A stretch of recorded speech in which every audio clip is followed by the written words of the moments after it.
وعلى آل سيدنا محمد. سبحانك لا علم لنا إلا ما علمتنا إنك أنت العليم الحكيم. قال رب اشرح لي صدري ويسر لي أمري واحلل عقدة من لساني يفقه قولي.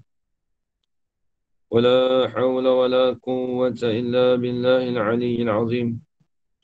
ولا حول ولا قوة إلا بالله العلي العظيم. ولا حول ولا قوة إلا بالله العلي العظيم. بسم الله الرحمن الرحيم. اللهم يا من بيده مقاليد الخير كله وإليه ترجع الأمر كله، افتح علينا فتحا قريبا. يا فتاح يا عليم يا فتاح يا عليم يا فتاح يا عليم، افتح علينا فتحا قريبا. وصلى الله على سيدنا محمد والحمد لله رب العالمين. Alhamdulillah, Alhamdulillah, pujian syukur kita kehadrat Allah Subhanahu Wa Taala dengan segala limpah kurnia dan izin daripada Allah. Dapat kita bersama-sama pada pagi ini, pada pagi Jumaat, yang mana insya-Allah seperti biasa pada pagi Jumaat kita akan sambung daripada perbahasan kitab Maqulatul Asyarah. Minta maaf, pada kitab Mabadil Asyarah ataupun Mabda'ul Fikrah fi Maqulatil Asyarah, karangan Ayah Diskam rahimahullahu ta'ala. Baik, pada pagi ini insyaAllah kita akan sambung lagi. InsyaAllah. Kalau kitab saya ni pada muka surat 33.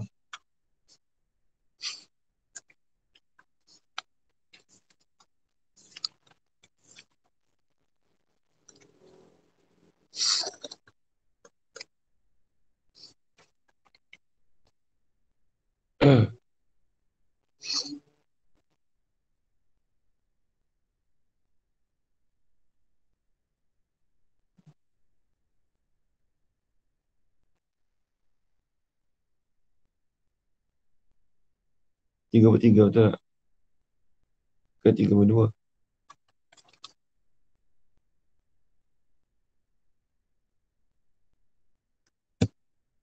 Tiga bertiga.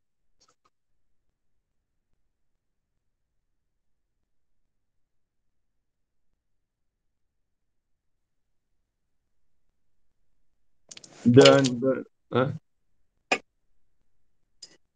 Dan berkata setengah ulama pula bahawasanya segala akuan itu bukan empat sahaja,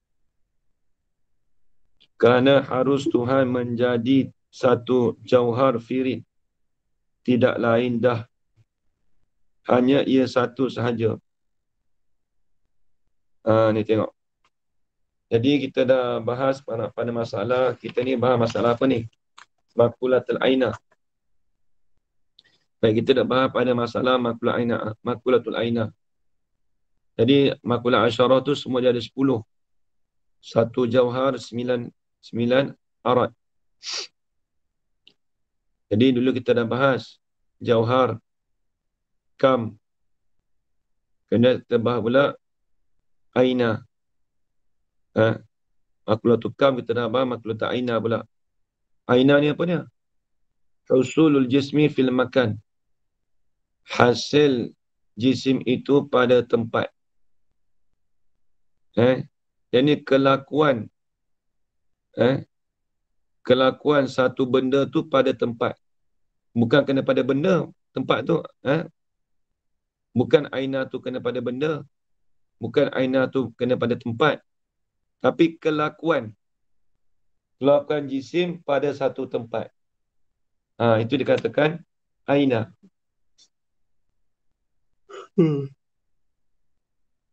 Kemudian Ainah tu pula dikatakan dia ada beberapa akuan. Jadi dipanggil Al-Aqwanul Arba'ah. Al-Aqwanu Al-Arba'ah. segala akuan, segala makhluk yang empat, yang ada. Yang empat itu dia katakan, nak katakan tempat-tempat tu, mesti dia ada empat, Ada empat bahagian. Satu dia panggil al-ijtima', iaitu berhimpun. Yang kedua kita panggil apa?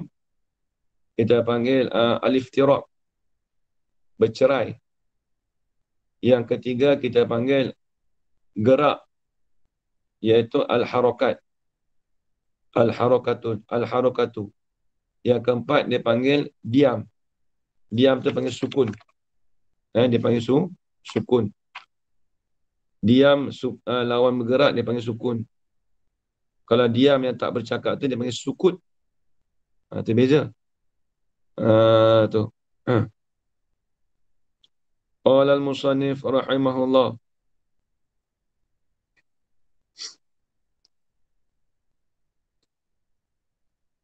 Kata musannif. Ini dia dah bahas pula. Jadi dia dah bahas dah dulu gerak macam mana. Bila sebut kata berhimpun, bercerai, dia dah bahas. Kalau kita ulang sekali lalu tu, dia kata apa yang dulu tu. Adapun kalau dia adukan dengan bahawa kita kata bercerai ni maksudnya kita bandingkan dengan satu jisim yang lain, bahawa antara jisim dengan jisim tu dia celah-celah tu ada ruang kosong. Kita kata maka kalau ada ruang tu boleh masuk, itu kita panggil bercerai. Tu. Tapi kalau di celah-celah tu tak ada ruang kosong, merapat je, itu kita panggil berhimpun. Mudahnya. Kemudian gerak ni dalam satu masa kepada satu masa yang lain tu dia berpindah. Contoh masa yang pertama dekat sini. 5 saat pula dia berpindah ke sini. Bila dia ada kedua kat sini tu dia panggil bergerak. Bukan saya bergerak tu tidak. Masa pertama kat sini, masa kedua kat sini. Masa pertama duduk kat belakang. Masa kedua duduk depan. Itu dia panggil gerak. Adapun diam, masa pertama dengan masa kedua duduk kat situ juga. Itu dia panggil diam. Itu tak ada payah. Itu mudah. Yang bawah ni nanti ada payah sikit. Baik. Qala al-musannif rahimahullah.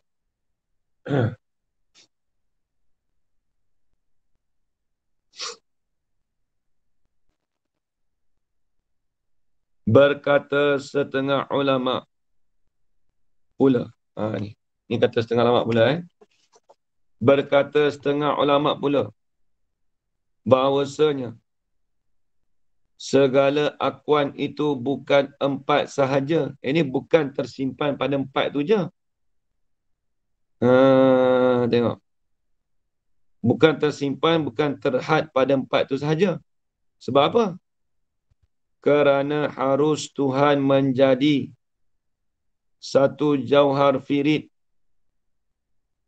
Satu jauhar firid ni apa? Kalau dalam ilmu makulat dia panggil nuktah.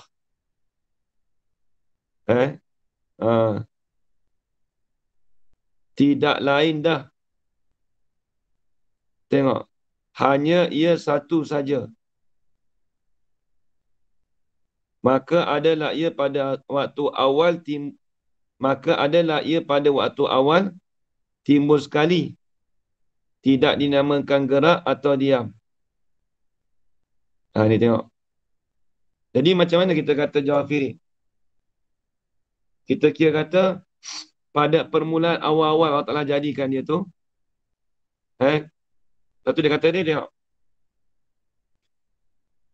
Tengok depan tu dia kata, kerana harus Tuhan menjadi satu jauhar firid. Jauhar firid ni apa? Kalau istilah ilmu makulat dia panggil nuktah. Nuktah ni dia tak boleh belah bagi. Nak kata diam pun tak. Nak kata gerak pun tak. Lepas tu dia kata diam pun tak, gerak pun tidak. Tengok dia kata. Dia kata tidak lain dah. Maksudnya tidak ada perkara yang lain dah. Ha, eh. Tengok dia kata. Yakni di atas dunia ni ada, kita kata di atas dunia ni, dia sahaja yang ada. Itu maksudnya. Tulis itu. Maksudnya, di dalam dunia ada dia saja. Jawab firik itu kita kata ada dia saja. Makhluk lain tak ada. Harus. Tulis itu. Yakni di atas dunia ini, dia seorang saja yang ada. Maksudnya, jawab firik itu je ada. Jisim tak ada pun tak ada. Semua tak ada. Ha, baik. Itu maksud kata tidak lain dah. Maksudnya tidak ada perkara-perkara yang lain. Hanya di dunia tu, jawab firik itu saja yang ada. Dia bagi contoh je. Dia bagi contoh. Tengok. Lepas tu, hanya ia satu saja. Dia seorang je ada. Jawab firik itu saja ada. Tengok. Maka adalah ia jawab firik tu. Maka adalah ia jawab firik tadi. Pada waktu awal timbul sekali. Pada waktu awal timbul sekali, apa maksudnya? Pada waktu jadi ada mula-mula. Di situ. Jadi pada permulaan dia tu ada mula-mula tu. Mula-mula dia ada tu. Pada permulaan mula-mula dia ada.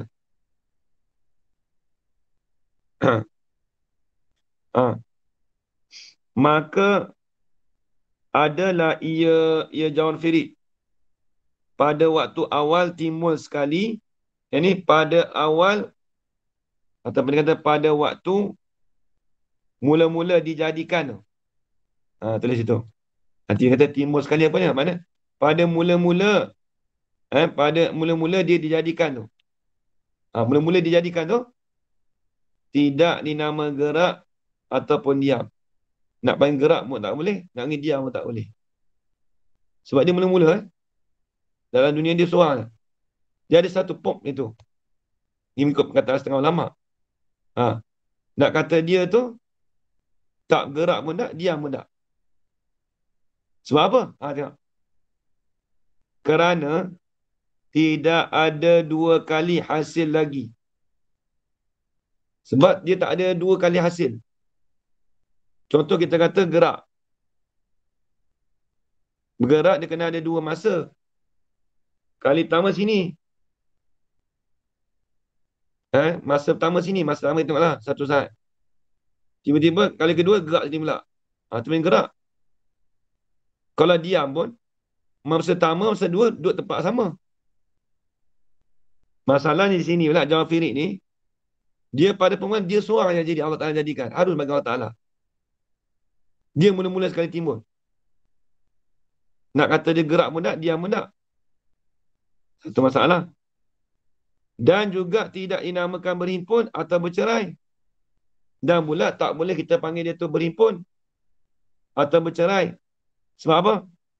Kerana tidak ada benda yang lain dibuat adukan dengan dia. Kita nak bandingkan dia dengan lain tak ada. Sebab dia seorang-seorang.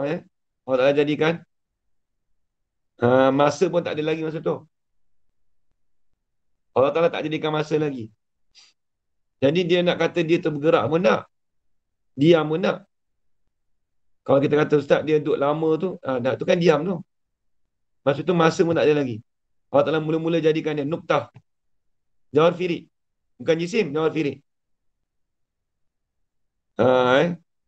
Jawab firik. Jawab firik ni apa? Benda yang tak nampak dengan kita panggil benda yang tak boleh belah bagi. Benda yang tak boleh belah bagi. Macam mana kita nak kata dia diam? Ini kita dah belajar dulu ni. Kita panggil nuktah. Nak belah bagi tak boleh. Sekurang-kurang belah bagi mesti ada dua. Tiba-tiba Allah Ta'ala jadikan jawab firik itu satu tu je. Tapi dia tak boleh belah bagi. Bila tak boleh belah bagi, nak kata dia bergerak pun tak, diam pun tak. Kalau bercerai dengan berhimpun tak boleh juga. Sebab apa? Sebab berhimpun dengan berhimpun dengan bercerai ni, dia kena mesti bandingkan dengan satu yang lain. Tak dapat jidat mesti dua paling kurang. Tengok dia kata. Kerana tidak ada dua kali hasil lagi. Satu. Dan juga tidak dinamakan berhimpun atau bercerai. Tak juga kita panggil dia berhimpun atau bercerai. Sebab apa? Kerana tidak ada benda yang lain dibuat adukan, dibuat serupakan, dibuat bandingan dengan dia. Dengan benda yang tadi. Habis tu nama apa ni? Ulama panggil apa ni? Dah bergerak pun tak. Diam pun, bergerak pun tak, diam pun tak. Berhimpun pun tak, bercerai pun tak. Habis nak panggil apa? Maka dijawab ulama. Yang ni ulama yang mengatakan. Maka dijawab ulama. Maksudnya ulama yang mengatakan tersimpan akuan-akuan tu 4 bagi. 4 bagai. Tapi di sini, dijawab ulama bahawasanya dinamakan diam. Ni ulama jawab. Jadi ulama yang 4 tadi, dia kata, ni nama dia diam. Kerana bahawasanya Jawafiri itu, kerana bahawasanya ia Jawafiri pada awal-awal timbul tu, bersamaan dan serupa dengan hasil yang kedua pada itu tempat. Jadi dah ada bahas lah. Tapi kalau mengikut setengah tempat, dia kata apa? Tidak dipanggil bergerak dan tidak dipanggil diam. Itu dia panggil tidak bergerak, tidak berdiam. Tapi kalau mengikut pendapat yang kata 4 tu, kalau ikut ada 5 semualah. Kalau ikut ada 5 semua. Bergerak, diam, bercerai, berhimpun, tak bergerak, tak diam, tak bercerai, tak berhimpun. Jadi 5. Tapi kalau mengikut pendapat yang 4 tadi tu, yang kita kata bercerai, berhimpun, bergerak, diam tu, dia nak masuk kategori mana ni? Kalau macam ni. Dijawab ulama, ni ulama jawab. Bahawasanya dinamakan diam, dia panggil diam juga. So apa nama diam? Kerana bahawasanya ia Jawafirid tu, pada awal-awal timbul tu, pada awal-awal permulaan dijadikan tu, kerana bahawasanya ia Jawafirid pada awal timbul tu, rujuk domain situ. Rujuk domain situ. Kerana bahawasanya ia apa? Kerana bahawasanya diam tu, ia Jawafirid pada awal timbul tu. Jawafirid pada awal timbul tu. Pada mula-mula dia dijadikan tu. Bersamaan dan serupa dengan hasil yang kedua pada itu tempat. Dia duduk pada saat bersamaan. 2 kali hasil. Dengan hasil yang kedua. Ini pada masa yang kedua. Pada itu tempat. Maksudnya apa? Masa pertama, masa kedua, duduk pada satu tempat. Kita pergi diam. Masa pertama, duduk sini. 10 saat pula, duduk situ lagi pula. Maka 2 masa tu duduk pada satu tempat. Itu kita panggil diam. Itu panggil diam. Habis. Dan hasil yang kedua itu, apa hasil kedua tu? Tulis. Yakni di tempat yang sama tu. Dan hasil yang kedua itu, yakni di tempat yang sama tu, dikatakan diam dengan ittifaq. Tulis. Ittifaq ulama usuluddin. Ittifaq di sini, ini ittifaq ulama usuluddin. Ittifaq di sini, ini ittifaq ulama usuluddin. Yang ini sepakat ulama usul ni kata, hasil yang kedua itu, iaitu tempat yang sama tu, masa pertama kat situ, masa yang kedua tempat yang sama tu juga. Ha, itu dikatakan diam dengan ittifaq, ini ittifaq ulama usuluddin. Kalau mengikut ittifaq ulama usuluddin, dikatakan diam. Satu. Dan berhimpun atau bercerai itu barangkali tidak boleh dikatakan. Nak panggil bercerai, berhimpun tu tak boleh lah. Sebab apa? Sebab bila sebut bercerai berhimpun, dia mesti dibandingkan dengan sesuatu yang lain. Ajar Rahana, nampak? Nak panggil dia bercerai tak boleh, berhimpun tak boleh. Dia duduk sorang-sorang ni aja. Allah Ta'ala, kita kata harus Allah Ta'ala jadikan dia tu, Jafir itu, seorang dia aja. Dia hanya ada dia saja. Maka nak panggil bercerai pun tak boleh, berhimpun pun tak boleh. Hanya kita boleh panggil diam saja. Sebab apa boleh panggil diam? Kerana masa yang pertama dengan masa yang kedua tadi, duduk pada satu tempat. Itu dipanggil diam. Nampak lagi ajaran tak? Ya Ustaz, nampak. Okey, baik. Tu. Jadi dia kaji halusi juga. Nak panggil diam tu apa, nak panggil gerak tu apa, nak panggil bercerai tu apa, nak panggil berhimpun tu macam mana. Semua dia sebut dalam ni. Kalau kita faham ini senang. Maknanya kalau dalam istilah luar ni, kalau orang tanya berhimpun tu macam mana? Nak panggil berhimpun. Ni panggil ni, lepas tu kita belajar ilmu akulat ni. Sebab ilmu akulat ni nak mengenal makhluk. Bila kita kenal makhluk, tak kenal lah Tuhan. Nak cerita kata makhluk tu tak serupa dengan Tuhan. Tu saja. Baik habis. Wallahu alam. Dan adalah dengan perkataan yang dahulu itu.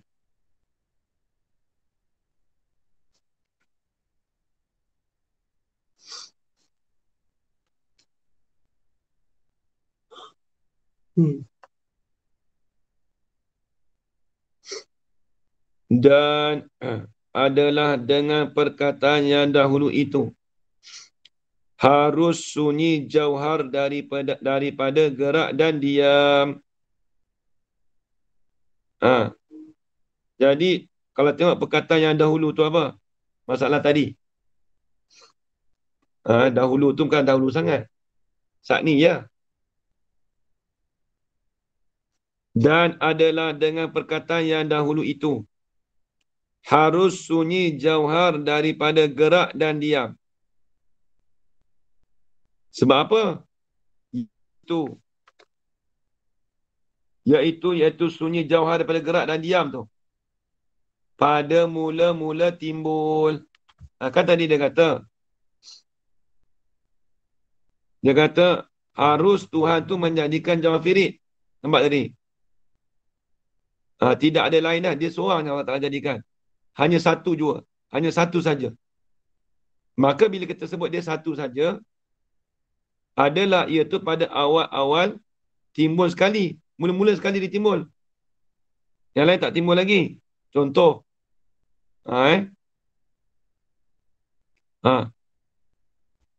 Maka dia katakan adalah dengan perkataan dahulu itu, dia katakan harus sunyi jauhar daripada gerak dan diam. Jadi dia katakan dulu tu, harus sunyi jauhar daripada gerak dan diam. Apa kata sunyi jauhar daripada gerak dan diam tu? Iaitu pada mula-mula timbul. Pada permulaan dijadikan. Pada permulaan timbul tu, dikatakan jauhar tadi tu, tidak ada gerak, tidak ada gerak, tidak ada diam. Betul. Ini mengikut pendapat ulama hukamak lah. Kalau mengikut ulama usuluddin, kita maklum, dia panggil diam juga. Ini ulama hukamak, ulama makulat. Jadi ulama hukamak dia kata apa? Harus bagi jauhar tadi tu sunyi daripada gerak dan diam. Maksudnya dia tidak ada gerak, tidak ada diam. Sebab apa? Sebab dia tu dia tu dijadikan pada permulaan timbul. Tu maksud dia. Di situ.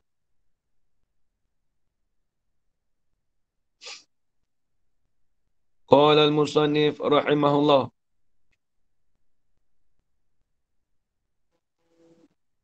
Dia kalau kita halusi dengan Aina ni, insya-Allah lah kita boleh tahu.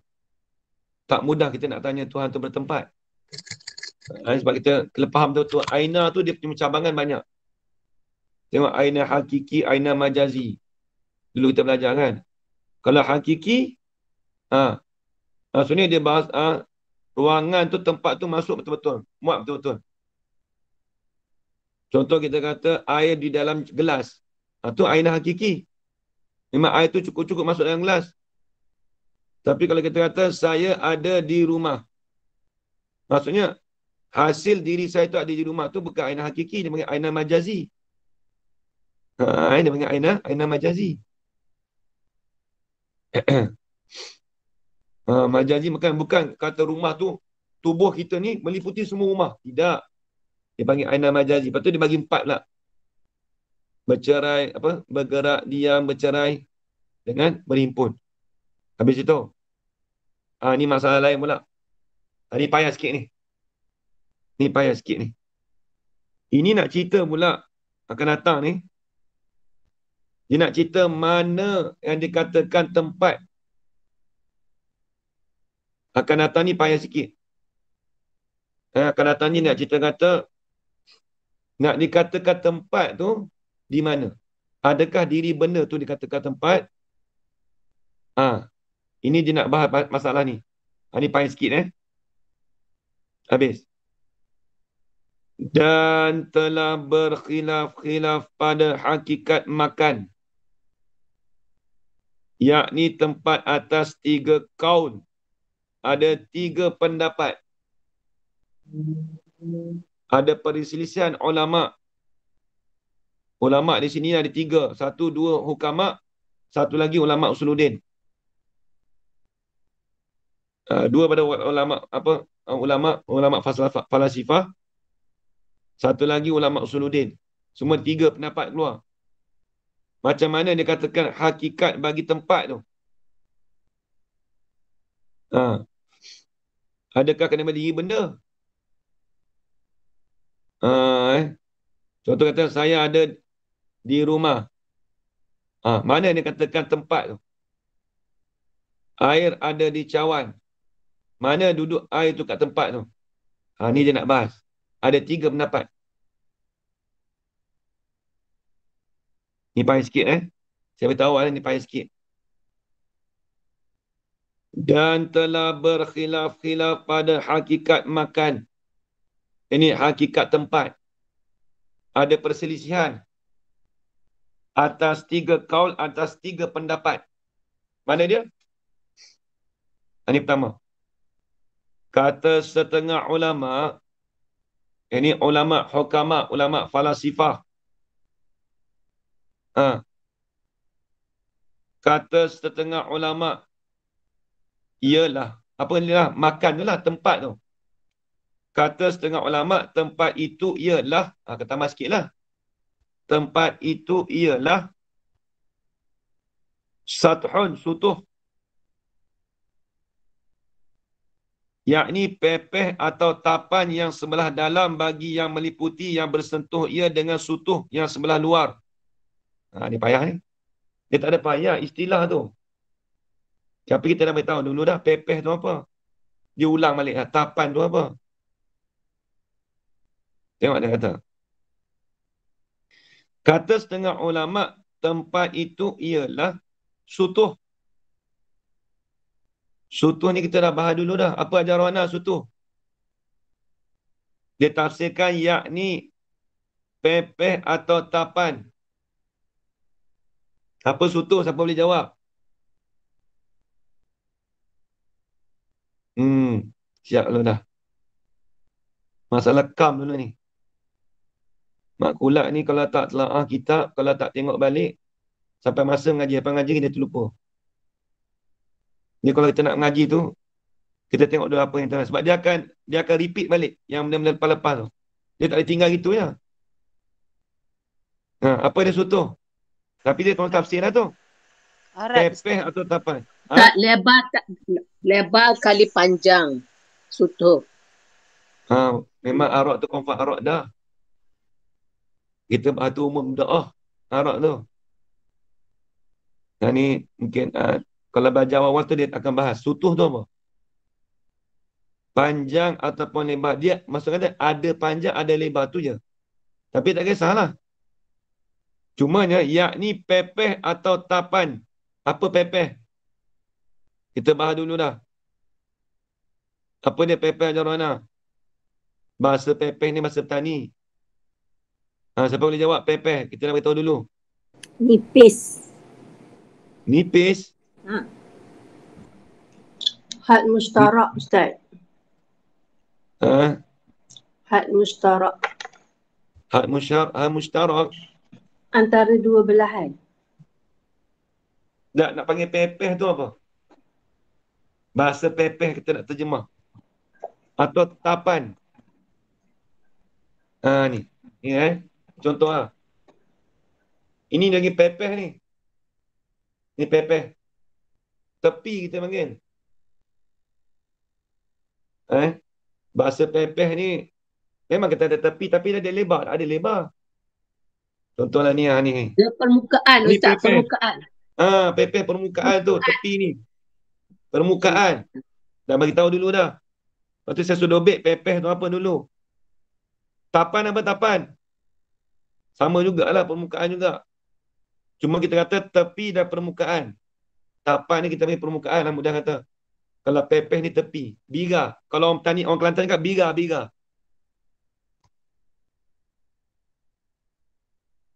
Tepi tu bahasa KL. Kalau orang petani panggil pepeh. Orang Kelantan panggil biga. Dulu kat biga ni. Bagi faham tu dulu. Kerja tak tahu kita nak bahas banyak. Bahasa Arab panggil sutuh. Kalau saya nak sebut, saya sebut sutuhnya. Kena tulis dua bit Sekejap lagi esok tanya balik. Mari tengok. Yakni pepeh atau tapan yang sebelah dalam. Bagi yang meliputi ni, bagi benda yang meliputi. Tambah sikit. Bagi benda yang meliputi. Dia bagi benda yang meliputi tu kita panggil hawi bahasa Arab. Benda yang meliputi dia panggil hawi. Ha alif waw ya. Tulis itu.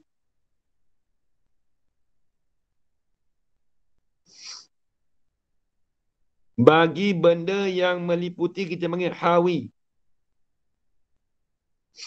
Tengok dulu. Contoh tak ada lagi. Yang bersentuh ia pepeh itu dengan sutuh yang sebelah luar. Bagi benda yang dilitupkan. Dilitup tu sama maksud dengan dilingkungi. Tulis. Diliputi pun sama. Dilitup pun panggil.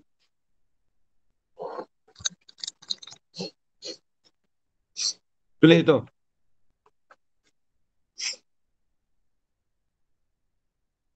Saya ulang balik. Pepeh atau tapan yang sebelah dalam bagi benda yang meliputi. Yang meliputi itu kita panggil hawi. Hawi itu bahasa Arab. Tulis dulu. Ha alif waw ya.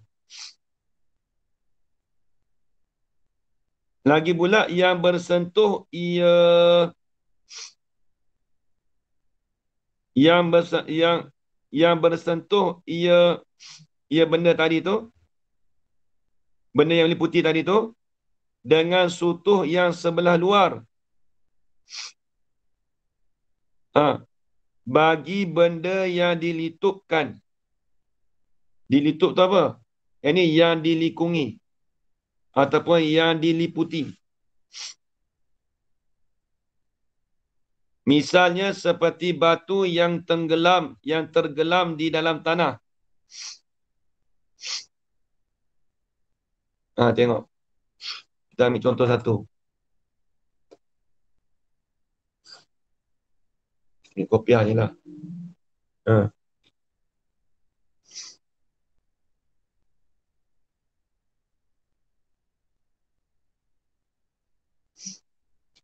Dia kata, pepeh atau tapan yang sebelah dalam. Ni pepeh. Ni. Dalam ni, tepi ni. Tepi ni. Pepeh. Sebelah dalam ni. Ha. Atau tapan yang sebelah dalam. Bagi benda yang meliputi. Apa benda yang meliputi? Contoh, kepala saya ni. Kepala saya tu. Contoh letak je ni. Kepala lah kita kata. Kepala.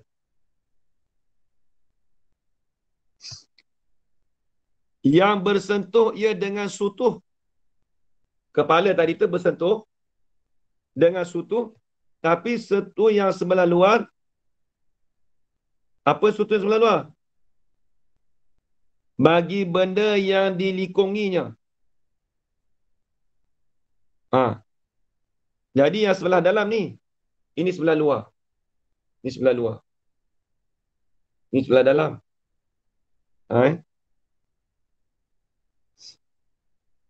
Contoh kita kata apa? Kopiah tadi lah ni, kopiah ni. Jadi bila kita rasa masuk, kita kata kepala masuk sini kan. Kepala masuk sini. Mana tempat dia? Kalau orang tanya. Tempat dia duduk mana? Jadi kita nak kata tempat dia di mana? Iaitu sutuh yang sebelah dalam. Ni sutuh sebelah dalam, sutuh ni, benda ni. Pepeh ni lah. Sutuh yang sebelah dalam ni. Bagi benda yang diliputi. Apa benda yang diliputi? Kepala ni. Kepala ni. Benda yang diliputi itu kita panggil tempat. Ini dia panggil tempat ni. Bukan kena pada kepala. Ini panggil tempat ni. Dia panggil pepeh tu, dia panggil tempat tu. Ini ikut pendapat hukamak ni.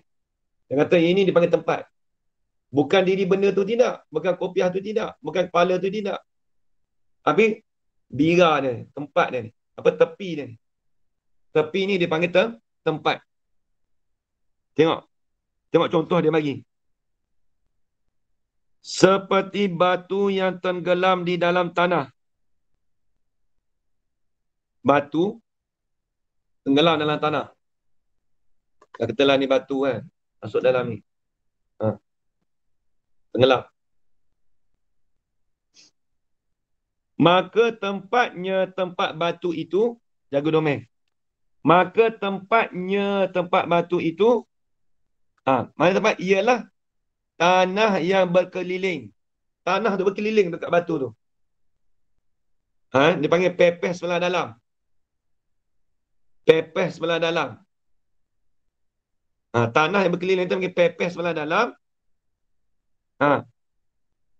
Yang bersentuh dengan dia dengan batu. Pepeh sebelah dalam yang bersentuh dengan batu. Ni pepeh ni. Tapi dia bersentuh dengan batu dalam tu. Sahaja. Dengan tidak dikirakan lanjutan kadar besar batu itu. Dia tak kira besar mana batu tu, kecil ke besar tak ada kira. Dia kira kata batu tu masuk dalam ni. Batu ni bersentuh dengan di tepi ni. Pepeh ni. Batu ni bersentuh dengan tepi ni.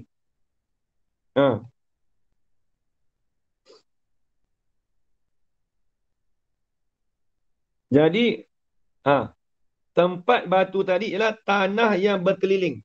Tanah ni lah. Tanah ni berkeliling. Pepeh ni lah. Tanah yang berkeliling yang bersentuh dengan dia dengan batu. Tepi ni bersentuh dengan batu. Nampak tak? Sentuh ni. Contoh bersentuh. Contohlah kita anggap contoh. Dengan tidak dikirakan lanjutan. Lanjutan apa dia? Kita dah bahas dulu. Saiz.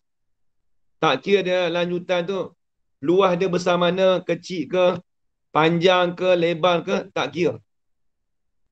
Dia tak kira kata saiz dia besar, kecil, panjang, tak ada kira. Dengan tidak dikirakan lanjutan kadar besar batu itu. Dia bukan kira besar batu tu, tidak. Dia kira diliputi.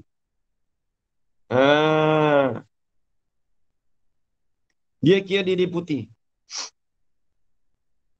Tengok. Lagi part depan nanti dia bagi contoh banyak. Maka mana tadi? Hanya dikirakan pepeh tanah yang bersentuh dengan pepeh batu yang di luar sahaja. Tengok ni. Perhati Hanya dikirakan pepeh tanah. Pepeh tanah dalam ni, pepeh tanah ni, pepeh tanah ni. Ni. Pepeh tanah. Yang bersentuh dengan pepeh batu yang di luar sana. Ni batu kan? Ni luar ni. Ni pepeh luar ni. Pepeh luar bersentuh dengan pepeh sebelah dalam tanah ni. Dia bersentuh tak? Contohlah ni. Ni batu kan? Macam ni. Macam ni Ni kita kata batu.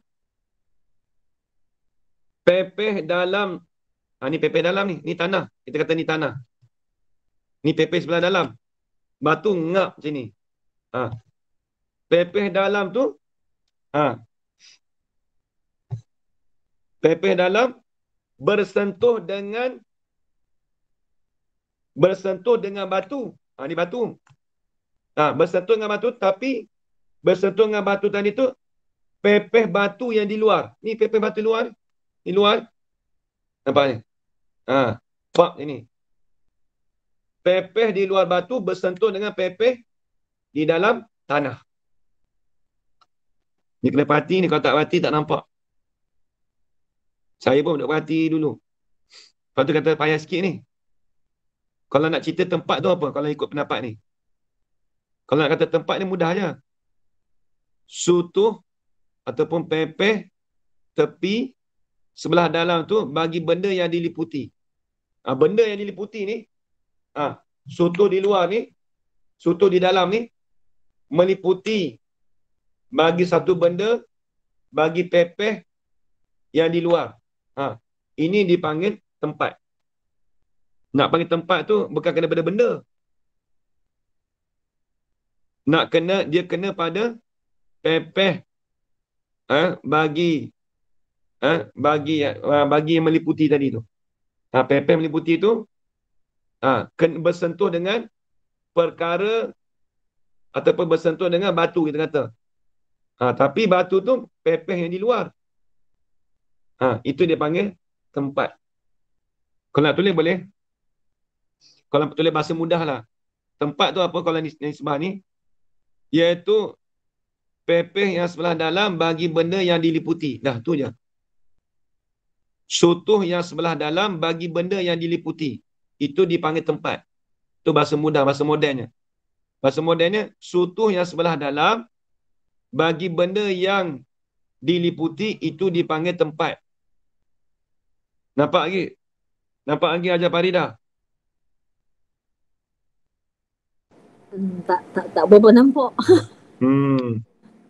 Dia gini tunjuk je. Okey. Katakan ni tangan saya ni tanah. Ni batu. Tak ambil ni lah, ambil ni lah. Ni batu, kata ni batu lah. Ni batu. Ni apa ni? Ni batu. Okey, permukaan di luar ni kita panggil pepeh. Saya cakap bahasa KL lah. Permukaan. Tepi pun boleh, permukaan pun boleh. Okey, permukaan sebelah dalam. Pepeh lah tu panggil, pepeh. Permukaan sebelah dalam ni ni permukaan sebelah dalam ni pepeh panggil. Permukaan sebelah dalam, permukaan. Permukaan kemudian dia meliputi batu.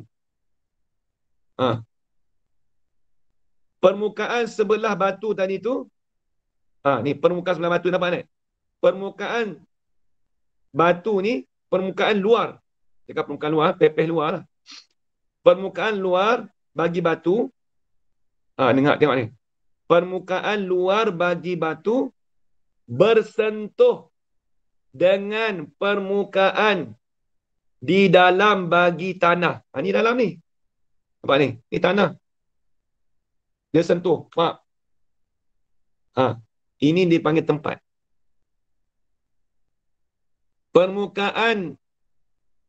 Permukaan sebelah dalam bagi tanah bersentuh dengan permukaan. Nak tulis, kena tulis tu. Kalau tak boleh ni, kena tulis dulu. Baru nampak. Jangan dengar aja. Kalau setengah orang tu dia suka dengar, baru dia nampak. Baru dia tulis. Ada setengah tu dia tulis dulu, lepas tu dia fikir baru nampak. Tapi jangan tak tulis langsung, tak faham langsung. Tu jangan. Saya ulang balik. Permukaan sebelah dalam. Permukaan tanah sebelah dalam ni. Ni tanah kita kata. Permukaan tanah sebelah dalam. Ni. Ni permukaan ni. Sebelah dalam ni. Bersentuh. Ni sentuh. Sentuh dengan permukaan bagi batu di sebelah luar. Ni luar ni. Maka itu kita panggil tempat. Nampak ke jawapan Lina?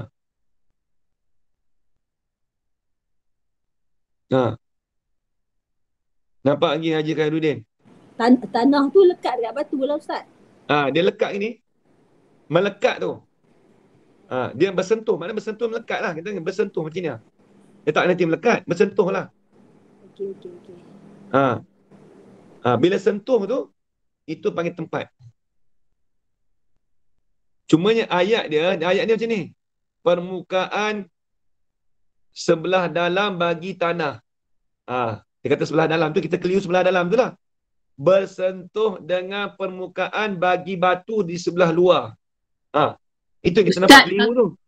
Ustaz, kan macam ni. Permukaan belah dalam yang meliputi permukaan sesuatu luar, permukaan luar sesuatu benda. Kan Boleh juga. dia macam dia macam celup kan Ustaz kan? Celupan tu kena pada celup. benda tu. Okey, tuan tengok. Tapi boleh tarik balik. Ya, lanjutan tu, tapi nak akan datang dia bahas pula. Contoh kalau tanah tu, mata ada permukaan tu, dia lubang dia terbuka je. Macam ni. Lepas tu ada kesan yang nampak bulat dia. Ada Ustaz. Kalau macam kita tangan kita celup dengan air.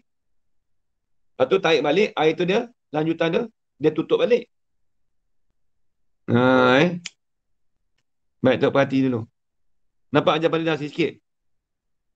Nampak sikit. Kalau Ustaz kata pepeh-pepeh tu tak faham. Dia sentuh Dia lah pepeh tu permukaan. Kan saya cakap dah.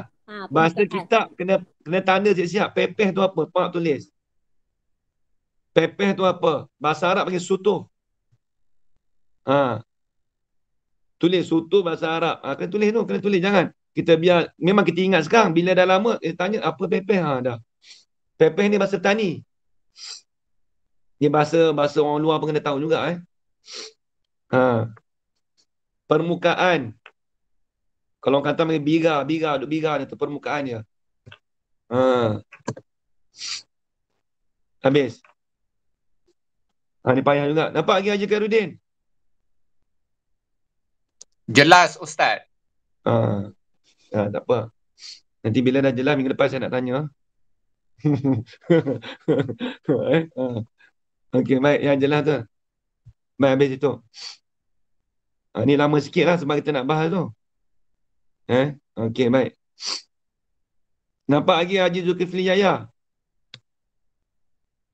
InsyaAllah. Ustaz, tapan tu Okey. pun permukaan Ustaz dalam bahasa petani juga. Tapan. Mana? Tapan. Tapan. Tu permukaan dia dalam Sama bahasa juga. petani. Dia kata atau tu sama lah. Kalau sebut atau tu sama lah. Pepeh ataupun tapan. Dalam bahasa Kalau kita- petani lah tu. Atau bahasa tani tapan. Tapan. Okey. Terima kasih Bahasa Ustaz. tani tu. Dia kalau kitab yang kita tak ada dengar tu, nama tapan tu bahasa tani lah tu. Habis. Lama juga urai itu nak bagi nampak tu. Lagi. Dan hendaklah kita kias yang seumpamanya. Ni kias ni.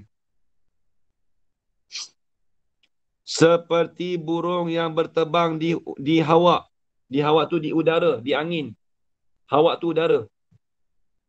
Seperti burung. Burung tu dia panggil mahwi. Benda yang diliputi. Burung ni panggil benda yang diliputi. Macam ni. Kalau tanah hawi. Macam ni batu batu. Batu ni panggil hawi. Benda yang meliputi bagi batu apa? Tanah. Tak maaf, sorry. Hawi tu, contoh hawi tu panggil tanah. Batu ni panggil mahwi. Dia ni diliputi. Tanah meliputi bagi batu. Tengok. Seperti burung yang terbang di hawa, di udara. Burung tu dia panggil mahwi. Mahwi, benda yang diliputi, benda yang dilikungi. Yang berterbang di hawa. Hawa tu apa? Udara. Udara tu panggil hawi, yang meliputi. Yang meliputi bagi burung. Burung nak terbang kan? Diliputi dia diliputi oleh siapa? Hawa, udara. Ibaratnya apa? Kalau bahasa dia. Udara. Udara itu udara lah, kita panggil angin. Angin panggil udara. Angin yang di sebelah dalam meliputi ataupun kita kata bersentuh dengan permukaan bagi burung di sebelah luar. Bahasa saya. Kulit burung tu lah. Kulit burung di sebelah luar tu bersentuh dengan angin. Tapi angin tu yang di sebelah, angin tu, kalau bahasa mudah gitulah. Kulit burung bersentuh dengan angin. Tu je kita faham. Kalau bahasa modernnya. Angin yang bersentuh dengan kulit burung, itu kita panggil tempat. Tak payah sebutlah sebelah dalam, sebelah luar tu. Takut jadi pening. Tapi nak bagi dia halusi sebab dia halusi benda. Dia dalam kitab ni dia halusi, dia bagi detail sebab kita rasa macam payah. Dia suruh kita berfikir sebenarnya. Kena sebut Ustaz yang belah dalam belah luar barulah jelas. Kalau tak macam genre pula. Kena sebut. Itulah. Lepas tu disebut dalam tu, dalam kitab. Lepas tu kita bawa kita sebut secara general. Kalau bahasa mudahnya, kulit burung di sebelah luar tu bersentuh dengan angin. Tu je lah. Bersentuh dengan udara. Tak payah saya buat di sebelah udara, di sebelah luar, dalam. Tak payahlah. Tu dia. Habis. Dan juga ikan di dalam air. Ikan. Ikan tu panggil mahwi. Air tu panggil hawi.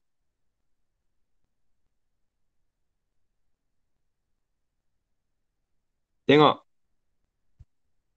Ikan dalam air. Cuma bayar dalam fikiran kita.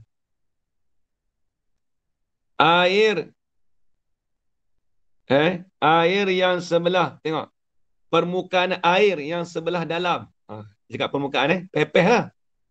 Permukaan air yang sebelah dalam ataupun pepeh air sebelah dalam bersentuh dengan permukaan ataupun kulit ikan di sebelah luar. Itu kita panggil tempat. Itu kita panggil tempat. Dua dah tu contoh. Lagi pula. Dan butir-butir bagi buah kayu yang dalam isinya. Tengok kata-kata buah rambutan. Buah rambutan. Kalau buah durian tu dia besar sangat. Isi dengan kulit, isi dengan kulit dia kan. Ambil buah durian lah. Sekarang musim durian lah. Okay, ambil musim durian. Buah durian. Tengok. Buah durian. Isi dia. Isi dia meliputi dengan biji dia. Kita ambil biji biji dengan isi. Ambil isi dengan biji Yang mana? Baik. Permukaan isi di sebelah dalam. Permukaan isi di sebelah dalam Bersentuh. Itu bahasa lama. Bersentuh masa meliputi lah. Bahasa kita kan meliputi lah. Isi durian di sebelah dalam. Permukaan isi durian di sebelah dalam bersentuh dengan biji. Bersentuh dengan permukaan di sebelah luar bagi biji durian. Itu dia bagi tempat. Kalau bahasa moden ni gini. Isi durian meliputi bagi biji durian. Dah. Itu senang je. Tak payah cakap sebelah luar sana, tak payah sebut. Isi durian meliputi bagi biji durian. Itu dia panggil tempat. Meliputi itulah dia panggil tempat. Bukan kena pada isi, bukan kena pada biji, tapi kena pada meliputi. Itu panggil tempat. Nampak lagi ajar Farida? Okey, nampak. Yang biji durian tu nampak terang. Nampak terang biji durian tu. Yang pasal apa? Air dengan udara dia tak nampak luar dalam dia. Dia tak nampak lagi luar dalam, tapi dia macam kita celup kena bayangkan dia. lah. Sebab dia tak nampak kan, dia benda jauh firit. Tapi kalau biji durian tu dah nampak lah. Sebab tu dia bagi contoh banyak tu. Tu ni habis. Dan kata setengahnya ialah lanjutan yang maujud yang terus di dalamnya oleh jauhar atau jisim. Dengan kadar lanjutan yang ada padanya. Dengan sekira-kira terpekuk. Siap lu dah. Ni payah pula dah. Ni lain pula dah. Bukan lain, sama juga. Tapi dia nak ini perkataan nombor 2 pula. Pendapat nombor 2. Ni kita tak boleh sambung dah ni. Takut pening lagi. Biar dululah. Kita relax dulu. Bagi faham yang tadi dulu. Nanti tersambung lagi. Dan kata setengahnya pendapat yang kedua pula. Wallahu a'lam. Kita bagi faham yang tadi. Biji durian tu bagi faham dulu. Ikan tu macam mana? Kopiah ni, kopiah kepala ni. Bagi faham dulu. Kiah dalam cawan air ke? Air duduk dalam cawan ke? Kuali ke? Duduk makan dalam tu ke? Periuk nasi, sekejap lagi nak masak nasi. Nasi bubuh dalam tu. Periuk tu meliputikan nasi tu. Ni bagi tempat. Bukan kena pada nasi. Bukan kena pada periuk. Tu. Ini kita halusi bab aina ni. Wallahu a'lam. Bismillahirrahmanirrahim. Alhamdulillah alamin wassalatu wassalamu ala asyrafil anbiya'i wal mursalin wa ala alihi washabihi ajma'in. Allahumma rzuqna ilman nafi'a wa rizqan halalan tayyiban mubarakan fi wa amalan maqbulan wa sa'adatad darain amin ya rabbal alamin. Rabbana atina fid dunya hasanah wa fil akhirati hasanah wa qina adzaban nar. Wa sallallahu ala sayyidina Muhammad wa ala alihi wa sahbihi wa baraka wa sallam. Walhamdulillah rabbil alamin. Taqabbalallahu minkum minna wa minkum taqabbal ya karim. Terima kasih, Ustaz.